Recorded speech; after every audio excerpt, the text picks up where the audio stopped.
Il est 22 heures. Bonsoir à toutes et à tous et bienvenue dans cette édition de votre journal de 22 heures, les titres de l'actualité.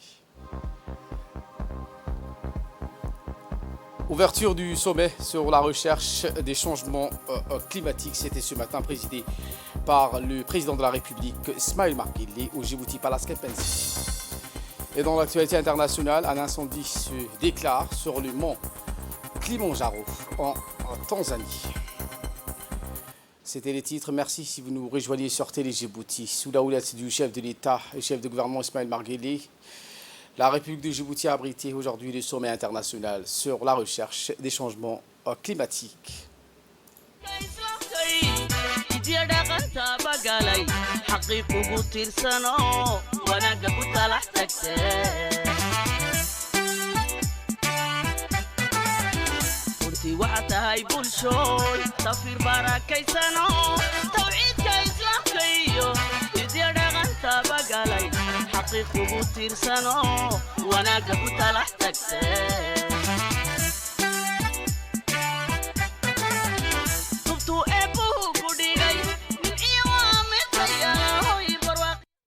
Un événement d'envergure régionale et internationale qui a vu la participation du président somalien Hassan Sheikh Mahmoud et plusieurs autres membres des pays limitrophes. Ce sommet qui a servi donc de haut lieu de présentation des énergies et des conséquences du changement climatique.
Place maintenant aux séries de discours. En premier, le président du Conseil régional de Provence-Alpes-Côte d'Azur, M. Renaud Muselier. C'est un plaisir immense pour moi d'être de retour dans ce pays très voisin de la France, pour lequel j'ai une affection toute particulière pour être venu de nombreuses fois. Et ici, Djibouti est un pays magnifique. Le lancement de l'Observatoire est non seulement un outil indispensable dans lequel nous nous mobilisons, avec vous à vos côtés, mais aussi un vecteur d'union pour l'Afrique de l'Est, comme le témoignent vos présences respectives. Le combat climatique ne divise plus, ne se conteste pas, il nous rassemble. Cette lutte contre ce changement climatique, en 2023, nous avons été désignés par la Commission européenne comme l'une des régions d'Europe pionnières en matière d'adaptation au changement climatique et nous avons voté il y a 3 jours le budget de l'année prochaine qui est consacré 100% climat, c'est-à-dire la totalité des investissements de la région au profit des habitants de la région, de ces 5 millions d'habitants, aura systématiquement des critères environnementaux qui permettront de modifier structurellement l'image, le fonctionnement de ma petite région, mais qui est si belle. Cette politique commune, la préservation de notre environnement, à 15 jours du lancement de la COP27, sur le continent africain, cette mobilisation des pays de cette partie de ce continent, aujourd'hui avec l'Observatoire, est un acte majeur. En effet, malgré les situations sensibles dans les différentes zones voisines, la lutte contre le réchauffement climatique est un combat qui nous rassemble. L'Observatoire du climat servira à l'ensemble des pays de l'Afrique de l'Est, mais bien au-delà. Bien sûr, le Rwanda, le Soudan, l'Éthiopie, la Somalie, les Comores, l'Ouganda, et permettra de coordonner, de structurer les données et les actions de ces territoires. La région Sud se mobilise sur ce continent, et donc naturellement, j'ai choisi de m'investir auprès de vous, Monsieur le Président de la République, dans l'OREC, avec une délégation ici présente, composée des 3 présidents d'université, l'Université de la région Aix-Marseille, l'Université de la Côte d'Azur, l'Université de Toulon, avec des entreprises comme Kista qui luttent contre les moustiques, ou encore notre Agence régionale de la biodiversité, afin de faciliter la création de parcs ultramarins, marins ou nationaux. Et pour sa part, M. Taïd Al-Ajr, membre du Bureau des souverainetés du Soudan, a indiqué que nous sommes réunis ici dans cet événement mondial qui constitue un enjeu mondial. Vous savez, a-t-il précisé, que les conséquences du changement climatique sur la région et en particulier sur les pays de l'Afrique est un effet dévastateur, notamment avec les sécheresses, les inondations qui ont causé la mort de plusieurs personnes. Nous sommes donc dans le besoin de créer des plateformes nationales et régionales, voire internationales, pour discuter des mesures et des solutions pertinentes afin de réduire les effets que engendre le changement climatique. Les efforts que nous devrons mener seront donc grâce à une coopération entre les scientifiques et les décideurs politiques pour mettre en place des moyens nécessaires à travers les données et chiffres qui seront donc ensuite générés par les décisions des décideurs politiques. Fin de citation. Écoutons à présent le ministre de l'Enseignement supérieur et de la Recherche, Dr Nabil Mohamed Ahmed. Et la tenue de ce sommet important pour nous s'inscrivent, mesdames et messieurs, dans l'initiative Climat de Djibouti, cette initiative que le président de la République, son Excellence Ismaël Omar Guelleh, a voulu comme une priorité dans ses actions et dans sa politique. Monsieur le Président, nous saluons votre conviction en faveur du savoir. Je vous cite, « La recherche et la technologie sont le levier du développement. Elles font progresser la connaissance et veillent à la prévention. L'Afrique et la Corne de l'Afrique sont parmi les plus touchés.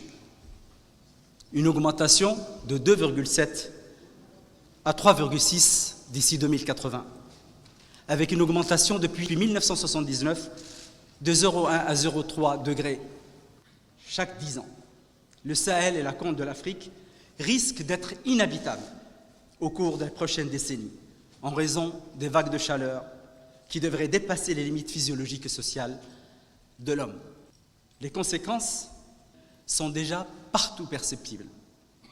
Elles provoquent des pertes humaines, des déplacements importants de population, des maladies, avec pour résultat l'insécurité alimentaire. En l'absence de données fiables, nous avons voulu donner à l'Afrique l'outil, lui donner la possibilité à ses enfants, à ses scientifiques, de travailler sur leurs propres données pour faire un bon diagnostic, donner aux politiques les bonnes recommandations. Djibouti aujourd'hui au carrefour des zones commerciales, au carrefour de l'histoire. Nous souhaitons qu'elle soit au carrefour de la science et de la recherche.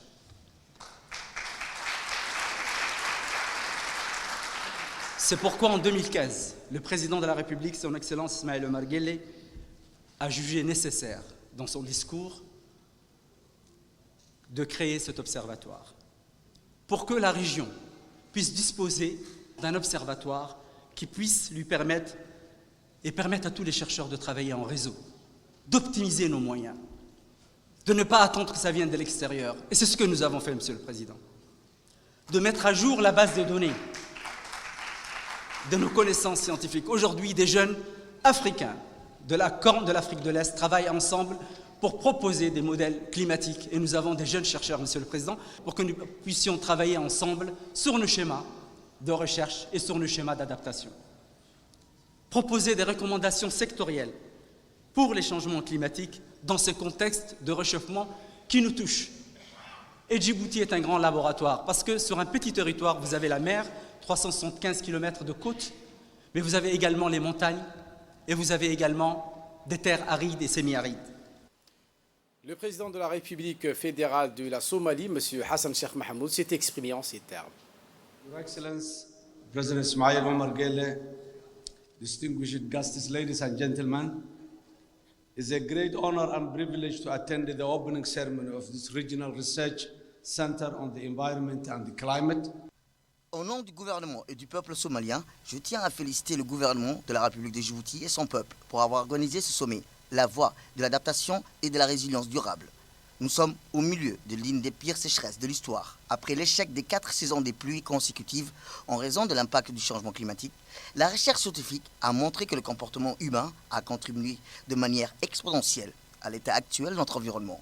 Les phénomènes météorologiques violents, les sécheresses, les émissions à gaz à effet de serre sont tous des conséquences du comportement humain depuis la révolution industrielle. Les conséquences du changement climatique sont terribles et nécessitent une action drastique de la part des décideurs et des responsables politiques régionaux. Pour changer ces tendances, les changements considérables que la région de la Corne d'Afrique a connus ces dernières années démontrent le pouvoir de l'engagement pour aller de l'avant.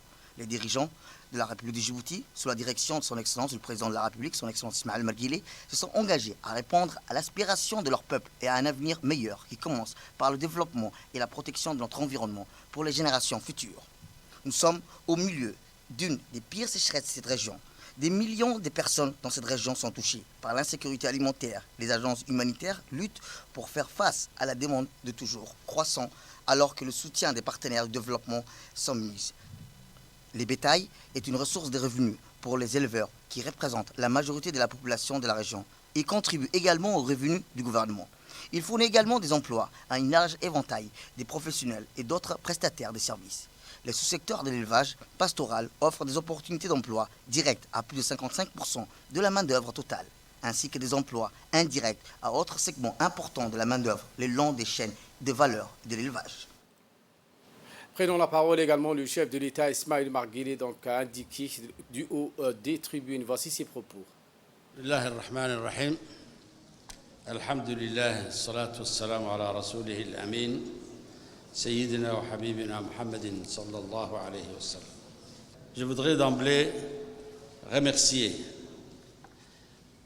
notre frère, le président Hassan Sheikh Mohamud de la Somalie, pour s'être déplacé et honorer de sa présence notre pays.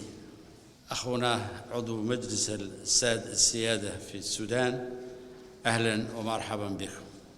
Je tiens tout d'abord à remercier dans l'ensemble tous ceux ici présents qui ont répondu à notre invitation, en particulier notre frère Hassan Sheikh Mohamud, président de la République fédérale de Somalie, et notre ami Renaud Muselier, un ami de Djibouti, président du PACA, qui a fait un long chemin pour venir en personne.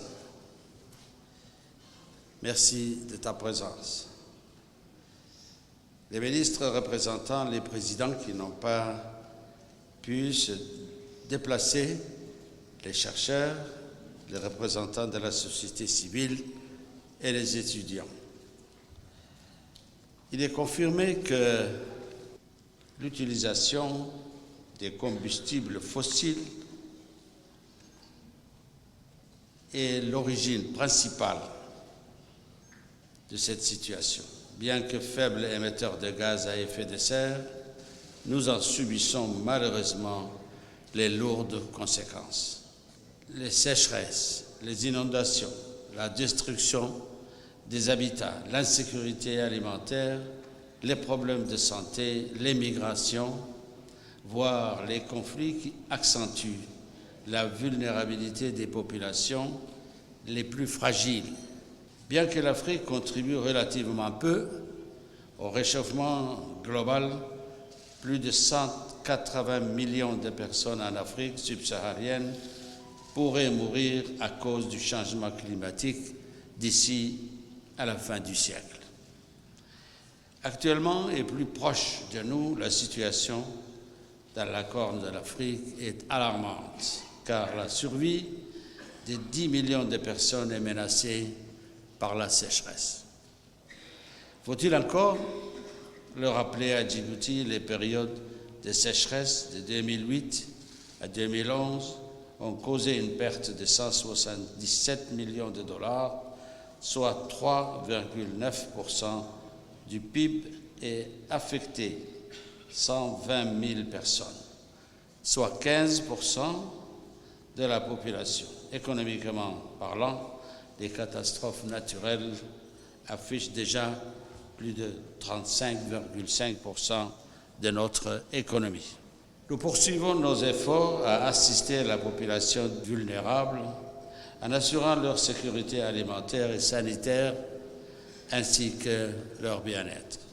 Nous avons d'ores et déjà pris nos responsabilités en matière d'atténuation des gaz à effet de serre en nous engageant dans notre vision 2035 pour une production d'énergie électrique basée entièrement sur le renouvelable.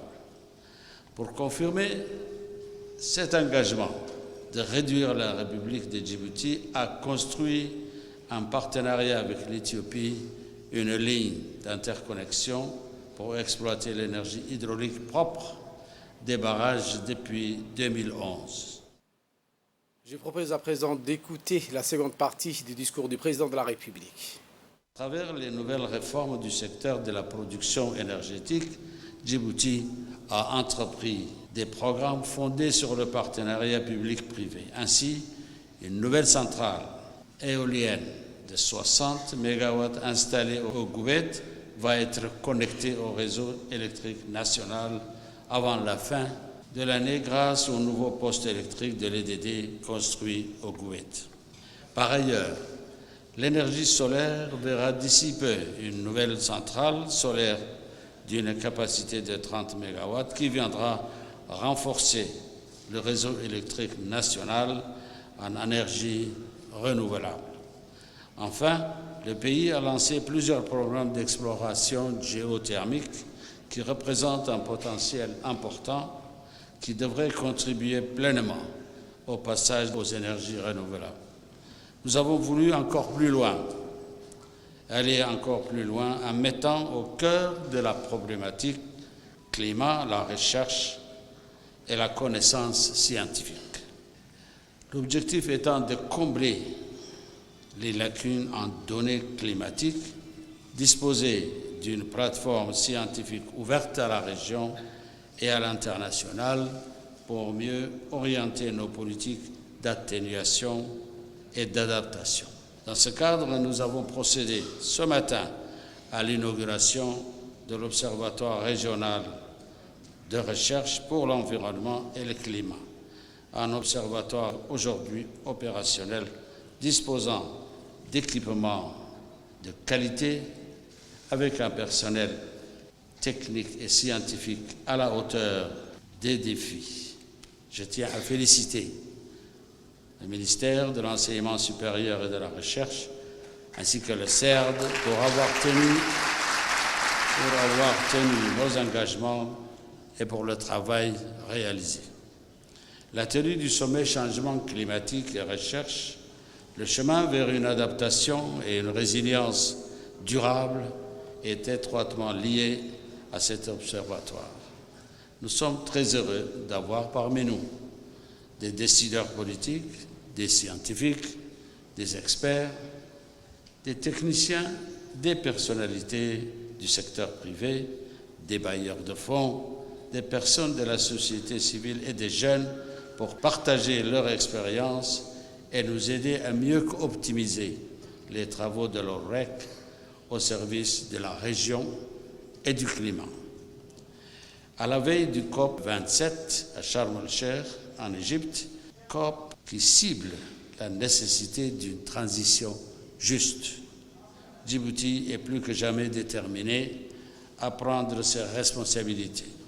Nous continuerons à plaider pour ceux qui souffrent, à sensibiliser sur les dangers qui nous guettent, à défendre nos convictions sur la nécessité de plus de solidarité par le financement des pertes et dommages liés au réchauffement.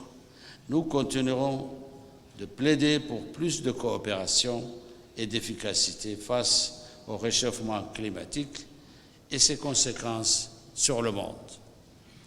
Mesdames et messieurs, sur ce, je déclare le sommet changement climatique de recherche, le chemin vers une adaptation et résilience durable ouvert, et vous en remercie de votre attention.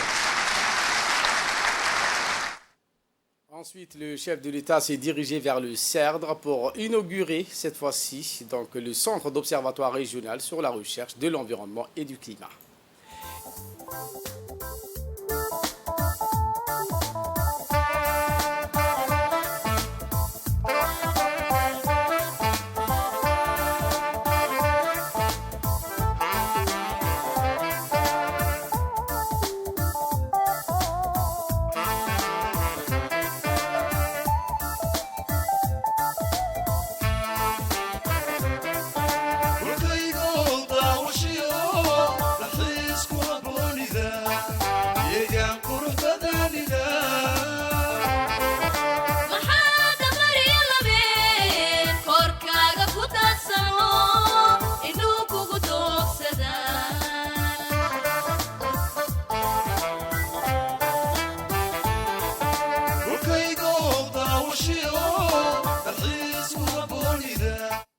Eh bien, cet observatoire régional de recherche va jouer un rôle significatif pour créer une plateforme régionale des données sur les recherches scientifiques, le climat, mais aussi formuler des stratégies pertinentes et produire des nouvelles connaissances pour faire face ou bien atténuer les effets du changement climatique.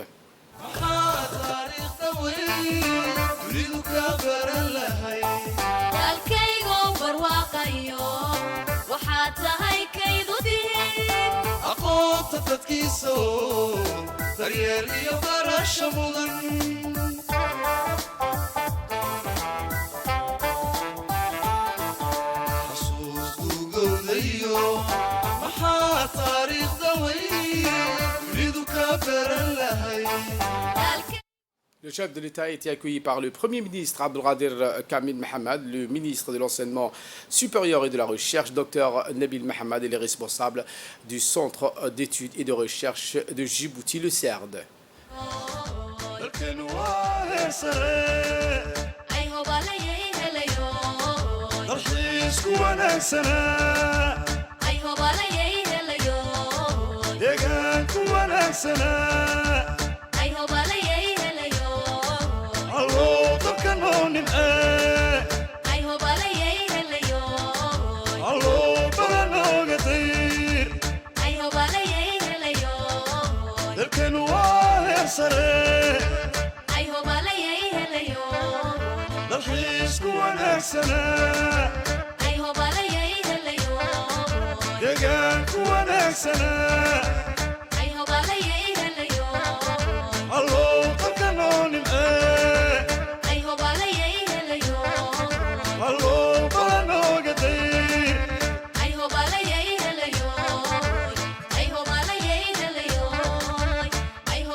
اللي كسن أركينا يركيه معي وحيصير فاقري أفضل سريماني نبارو عيدو تلي أتوسوني بايدلايا تاني مرتكاس كودن سلي مرتكاس كودن سلي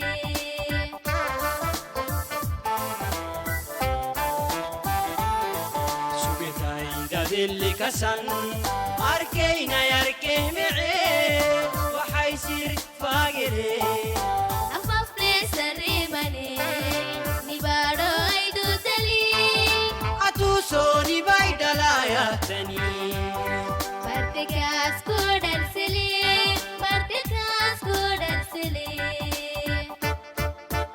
هلاليو هليلوي هلنا نينايكو ميقعنبا هلاليو هليلوي هلنا بدي تاخد لقلي هلاليو هليلوي هلنا راسي بري مرسولي هلاليو هليلوي هلنا مراكي بنتي لي هلاليو هليلوي هلنا بيسني مايسولي هلاليو هليلوي هلنا نباروي مايسولي هلاليو هليلوي هلنا نباروي مايسولي هلاليو هليلوي هلنا هلاليو هليلوي هللا هلاليو هليلوي هلنا هلاليو هليلوي هللا هلاليو هليلوي هلنا هلاليو هليلوي هللا هلاليو هليلوي هلنا هلاليو هليلوي هللا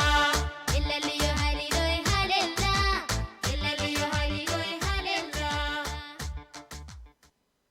Ce fut ensuite donc la coupure du ruban qui marque l'inauguration du Centre d'observatoire régional et de la recherche du climat. Les deux chefs d'État donc ont tous deux procédé à la coupure du ruban qui marque désormais l'inauguration du Centre d'observatoire régional de la recherche de l'environnement et du climat, un centre qui constitue pour la région un laboratoire pour accueillir des spécialistes scientifiques formés à la recherche. Et c'est à partir de leurs données requises à Djibouti et à l'échelle régionale sur le climat et l'environnement que ces scientifiques pourront prévenir des risques, des conséquences du changement climatique, à savoir les sécheresses, les tempêtes, les inondations et autres. Les deux chefs d'État, Ismaël Marguilé et son homologue somalien, Hassan Cheikh Mahmoud, ont tous deux visité les locaux de l'observatoire.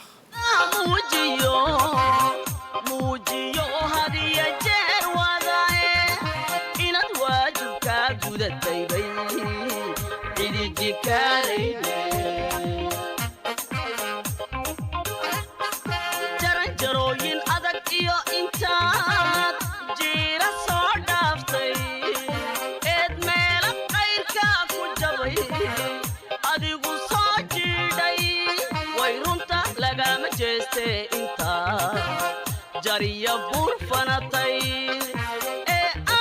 jabuuti awadeed jirab kasta u mudatay way qof jiraysan mooye shacbigu jeer horu qiray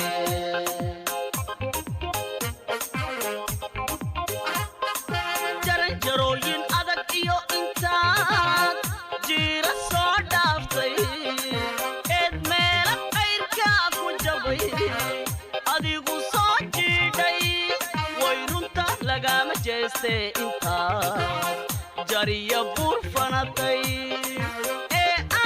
jabuuti awadeed jirab kasta u mudatay way qof jiraysan mooye shacbigu jeer horu qiraye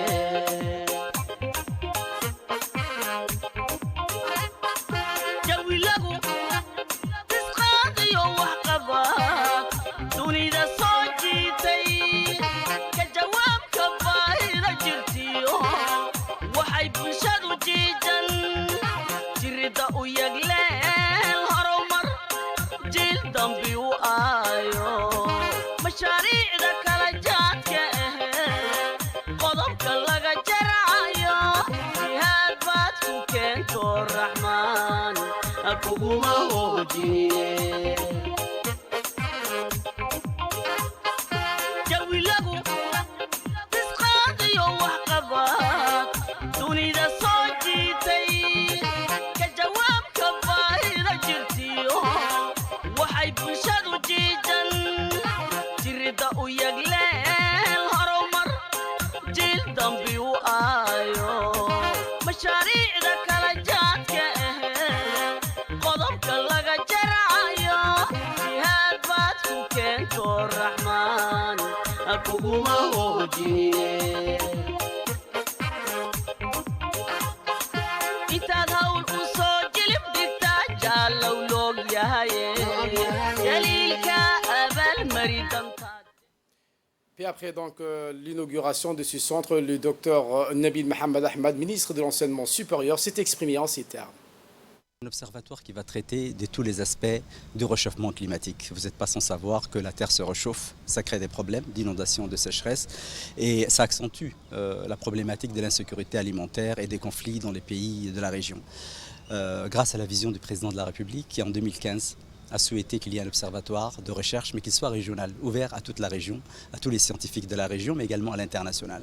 Nous avons donc, grâce à cette vision, pu créer cet observatoire régional pour l'environnement et le climat, l'OREC, qui dispose d'outils, je dirais, exceptionnels dans la région et on souhaiterait vraiment avoir des données fiables pour que nous puissions conseiller les politiques, trouver des solutions à notre problème de sécheresse et d'inondation et avoir une adaptation, une résilience pour nos concitoyens et toute la population de l'Afrique de l'Est. Enfin, je dirais, le plus important également pour nous, c'est Djibouti est au carrefour du commerce, des échanges, des rencontres. Nous voulons vraiment, par cet observatoire, par les initiatives que nous lançons, que le président de la République, dans sa vision continuelle de préoccupation pour la paix de la région, devenir également un carrefour scientifique et de recherche. Alors, les projets immédiats, dans un premier temps, c'est que nous avons déjà des étudiants djiboutiens qui travaillent dans des centres de recherche pour faire un modèle climatique. On nous dit que, par exemple, Djibouti, avec les changements climatiques, aura beaucoup plus de pluie. On voudrait savoir quantifier quand, comment, pour pouvoir prévenir des inondations. Ça, c'est un premier aspect. Le deuxième aspect, c'est de travailler sur la biodiversité et l'agrobiodiversité pour, à travers les semences, sélectionner des semences pour les zones arides et pouvoir vraiment, dans ce programme d'adaptation, identifier les meilleures solutions à partir de la recherche.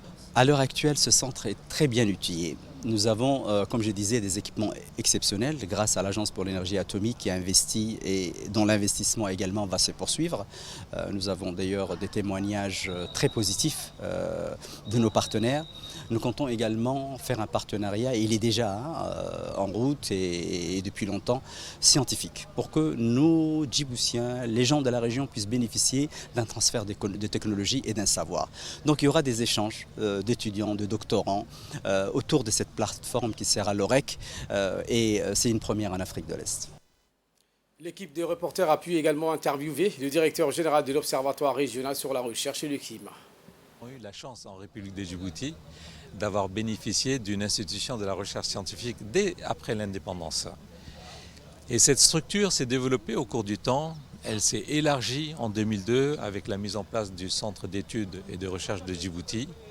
Et les jeunes scientifiques djiboutiens qui ont été formés, qui ont permis de conduire les activités de recherche scientifique multidisciplinaires au cours de ces décennies passées, ont permis elles-mêmes, avec ces découvertes, et surtout avec notre époque qui connaît de plus en plus les impacts des changements climatiques, les événements désastreux, les événements catastrophiques, et qui de plus est que, comme le groupe international des études sur le climat, le GIEC, annonce très clairement que dans notre région de l'Afrique de l'Est, les événements vont aller en s'accélérant. Et nous pouvons le constater aujourd'hui à travers les actualités que nous vivons au jour le jour, non seulement ici mais de par le monde, que les événements catastrophiques effectivement, malheureusement, impactent très négativement sur les populations humaines, sur notre environnement, sur nos infrastructures, etc. Et c'est pour cela que le ministère de l'Enseignement supérieur et de la Recherche, avec le docteur Nabil à la tête, On a pris cette initiative depuis déjà plusieurs années de permettre à la région d'avoir quelque part une plateforme qui permette en fait aux scientifiques de se concerter et de travailler ensemble afin justement de mieux comprendre qu'est-ce qui se passe dans notre environnement. Vous savez, quand vous prenez les modèles globaux des changements climatiques qui sont appliqués en tenant compte des scénarios, des émissions des gaz à effet de serre, ils vous donnent des résultats certes. Nous constatons un certain nombre de choses. Mais la question qui se pose, est-ce que ces modèles évaluent avec une certaine marge d'erreur limitée? Comment nos décideurs politiques pourront envisager et planifier notre avenir dans les décennies qui viennent pour justement permettre l'adaptation, la résilience de la population, de notre environnement, qu'il soit aérien, qu'il soit terrestre, qu'il soit marin. Et donc, c'est là tout le rôle déterminant de la recherche scientifique pour amener les informations à travers la démarche de la recherche scientifique auprès des décideurs publics, des données suffisantes, aussi complètes que possible pour pouvoir prendre les décisions et pour assurer le bien-être de nos populations et de notre environnement. L'actualité de ce 22h, c'est aussi cet exercice interarmé d'envergure dans la région de Qoran, une démonstration d'action par le feu et les mouvements qui a été échafaudé par le chef d'état-major général des armées, le général du corps d'armée, Zakaria Cheikh Ibrahim, qui s'est rendu à la zone de cette manœuvre de Qoran dès les premières lueurs du jour. À ses côtés, le chef d'état-major de la défense ainsi que les grands responsables de l'armée djiboutienne, tous sont venus à cette démonstration pour apprécier la capacité opérationnelle des moyens et des personnels militaires engagés sur cet exercice. Sous-lieutenant Makhara, chef de piquet d'honneur, mais devant mon général.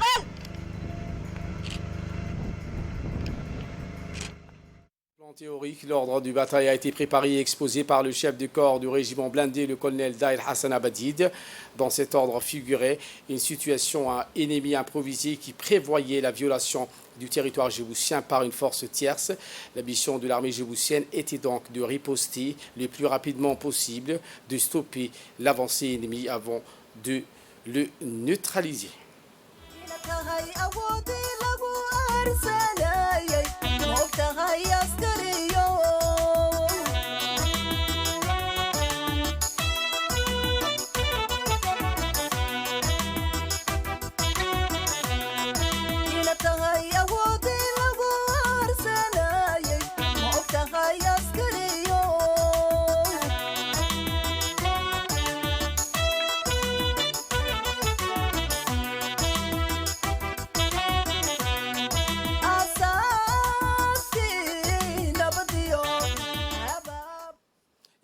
Place maintenant à l'exercice en lui-même qui consistait à préparer les forces armées djiboutiennes à conduire des opérations de défense de base et de haute intensité sur le sol national qui s'est déroulé en 3 temps majeurs, la conception, l'élaboration et l'exécution.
arladu kiyirkanaye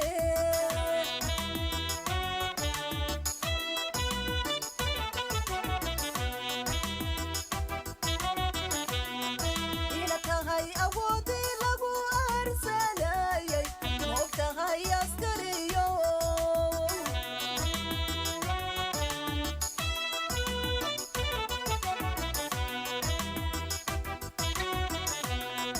ila tahay awoodii lagu arsanayay moog tahay askariyo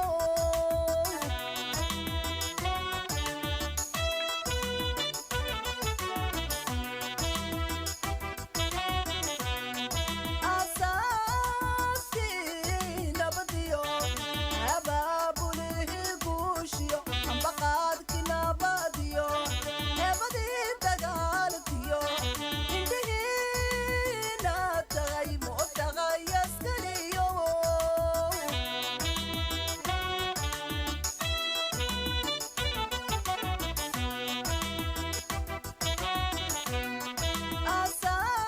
asaaskii nabadiyo abaabulihii guushiyo ambaqaadkii nabadiyo eebadii dagaalkiyo indhihiina tagay moog tagay askariyo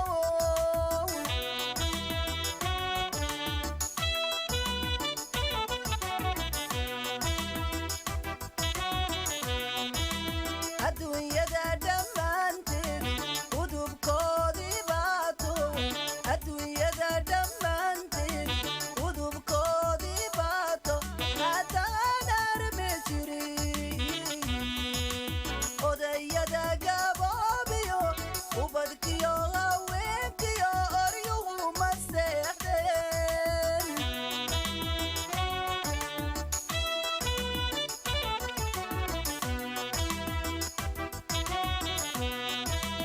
adduunyada dhammaanteed udubkoodii baato adduunyada dhammaanteed udubkoodii baato haddaan armi jirin odayada gaboobiyo ubadkiyo haweenkiyo oryuhu ma seexdeen